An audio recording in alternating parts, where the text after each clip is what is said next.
ஓடுற பஸ்ல இருந்து ₹1 காயின் விழுந்தாலே உருண்டு வந்து எடுக்கிற வேண்டாம் இந்த சைல்டு சின்ன. ₹1000 விழுந்தா விடுவேனா? அண்டர்வேர் கிழிஞ்சாலும் அசால்ட்டா வந்து எடுப்பேன்டா. சரவணா, ஏன் அழுவுறீங்க? இல்ல சரவணா, போன வாட்டி என்ன பணக்காரனாக்குறேன்னு சொல்லி பிச்சைக்காரனாக்கி தேவ்தாஸ் ஆக்கி தெருவில் நாயோட நாயா அலைய விட்டு ஏமாத்துறேடா. பட் இந்த வாட்டி சொன்ன மாதிரியே என்ன ஏமாத்தாம பணக்காரனாக்கிட்டேடா. தேங்க்யூடா. இல்ல பாஸ், இந்த வாட்டியும் நான் உங்களை ஏமாத்திட்டேன். என்னடா சொல்ற? இந்த கெட்டப் எல்லாமே ஒரு செட்டப் தான். செட்டப்பா? ஏய், நான் பிக்கப் பண்ண வேண்டிய பொண்ண நீ பிக்கப் பண்ணி பணக்காரனானே. சரி, ஃபாரின்ல போயாவது பணக்காரன் ஆகலான்னு ஏர்போர்ட் வரைக்கும் போன என்ன உனக்கு வேற ஏற்பாடு பண்ணிருக்கேன்னு சொல்லி கூட்டு வந்து இப்ப ஏமாத்திருக்கிற. ஐ ஹேட் யூடா. உன் கூட டூடா. நான் ஃபாரினே போறேன்டா. பாஸ், ஃபாரின் இல்ல, இனிமேல் யூரின் போறதுனா கூட என்ன கேட்டுதான் போகணும். What to you mean? உங்க பாஸ்போர்ட் என் கையில தான் இருக்கு. அங்க பாருடா. அது மட்டும் இல்லாம இப்ப திட்டி அமிச்சிங்களே ஒரு லேடி, அவங்க யாருன்னு நினைக்கிறீங்க? யாருடா?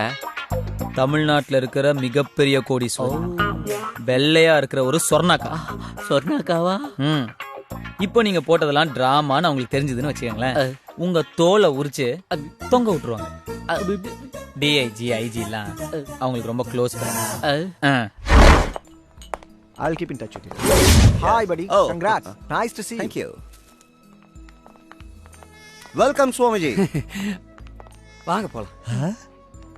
வணக்கம். Hello. மேடம், நமஸ்கார். இவர்தான் என்னோட ஃபாரின் கிளையண்ட், என்னோட தீவிரமான பக்தர். பக்தா, இவங்க தான் ராஜேஸ்வரி அம்மா. Namaste. நமஸ்காரம். Oh. தமிழ்நாட்டுல இருக்கிற மிகப்பெரிய கோடீஸ்வரங்கள்ல இவங்களும் ஒருத்தர். மேடமும் உங்களை மாதிரி ஃபாரின்ல பிசினஸ் பண்ணணும் தான் ஆசைப்படுறாங்க. அதனாலதான் இந்த NRI பிசினஸ் பார்ட்டிக்கு இவங்களை கூட்டிட்டு வந்தேன். அம்மா, அங்க பாருங்க ஜேபி. ஜேபி வீட்டுல இருக்கும் போதுதான் ஒரே டென்ஷனா இருப்பாரு. இந்த மாதிரி பார்ட்டில கொஞ்சம் கூலா தான் இருப்பாரு. இப்ப நேர அவர்கிட்ட போய் நாசுக்கா பேசி நைஸா இடத்த வாங்கிட்டு வந்துருவோம். அவர் அப்பாயின்மெண்ட் இல்லாம யாரையும் பார்க்க மாட்டாரு. 5 நிமிஷத்துக்கு மேல யார்கிட்டயும் பேச மாட்டாரு. ஜெட் ஏர்வேஸ் 1000 கோடிக்கு வாங்கியிருக்கேன். ஜேபி யார்கிட்டயும் 5 நிமிஷத்துக்கு மேல பேச மாட்டாருன்னு சொன்னாங்க. யார்கிட்ட ஹாஃப் அன் ஹவரா பேசிட்டு இருக்காரு? அவருக்கு ஈக்குவலான யாராவது ஒரு விஐபி கிட்ட தான் பேசிட்டு இருக்கோம். வாங்க போய் யாருன்னு பாத்துருவோம்.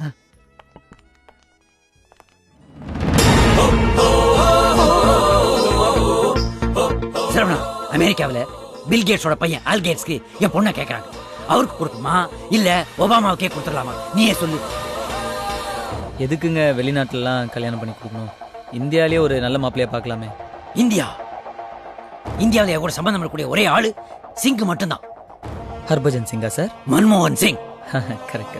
பட் எந்த கிங்கா இருந்தாலும் சரி, சிங்கா இருந்தாலும் சரி, சரவணனை கேட்காம எந்த முடிவு எடுக்க மாட்டேன்னு அவங்க கிட்ட கண்டிப்பா கராரா சொல்லிட்டு வந்துட்டேன். உனக்கு தெரிஞ்ச இடமா, பிடிச்ச மாப்பிளையா, நம்ம தகுதிக்கும் தராதரத்துக்கும் ஏத்த ஒரு பையன் இருந்தா நீயே சொல்லு முடிச்சிருவோம். என்ன சார், உங்க பொண்ணுக்கு மாப்பிள்ளை பாக்குற பொறுப்பை போய் என்கிட்ட ஒப்படைக்கிறீங்க?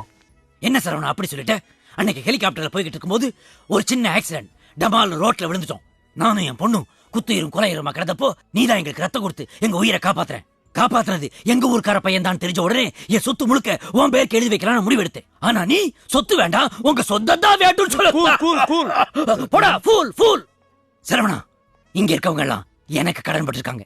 ஆனா நான் உனக்கு மட்டும் தான் கடன் பட்டிருக்கேன். நீ யார காட்டி மாப்பிள்ளைன்னு சொல்றியோ அவன் தான் என் பொண்ணுக்கு மாப்பிள்ளை. என்னமா சொல்ற? அண்ணன் சொன்னா அருணாச்சலம் சொன்ன மாதிரி. அவர் யாருமா? ஆண்டவன். Oh my God. அவருடைய ஒத்த இடத்த வாங்கலாம் நினைச்சோம். இப்ப மொத்த இடம் நமக்கு தானே கட்ட சொல்லுதுமா.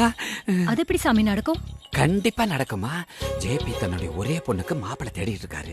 அதுவும் உங்க மாப்பிள்ளை யார கையை காட்டுறாரோ அந்த பையனுக்கு தான் தான் பொண்ணை கொடுப்பான்னு முடிவுலயே இருக்காரு. அதனால ஜேபியோட காலெல்லாம் பிடிக்க வேணாம், உங்க மாப்பிள்ளையோட கையை பிடிச்சாலே போதும்.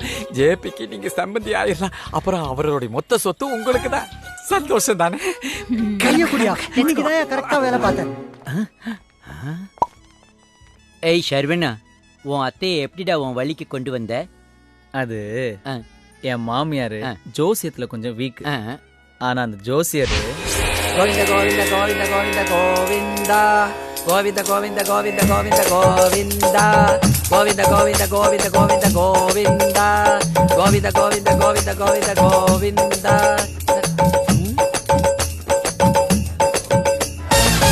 பக்தா, என்கிட்ட ஆசீர்வாதம் வாங்க வந்திருக்கியா பக்தா? ஆசீர்வாதம் பண்ண வந்திருக்கேன். புத்தம் புதுசா ரிலீஸ் ஆன ஒரிஜினல் சிடி பாக்குறீங்களா சாமி? நான் சினிமா படமெல்லாம் பாக்குறதில்ல பக்தா. இது சினிமா படம் இல்ல சாமி, சீன் படம். நீங்க கண்டிப்பா பார்த்தே ஆகணும். ரொம்ப கம்பல் பண்ற, போட சொல்லு. உச்சி மண்டல சுருங்குதே, ஒன்ன நான் பார்க்கல கிருங்குதே, கிட்ட நீ வந்தாலே பெருங்குதே கருங்குதே.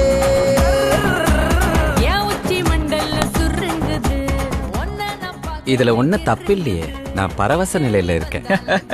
அது சரி, மீதி படத்தை பாருங்க.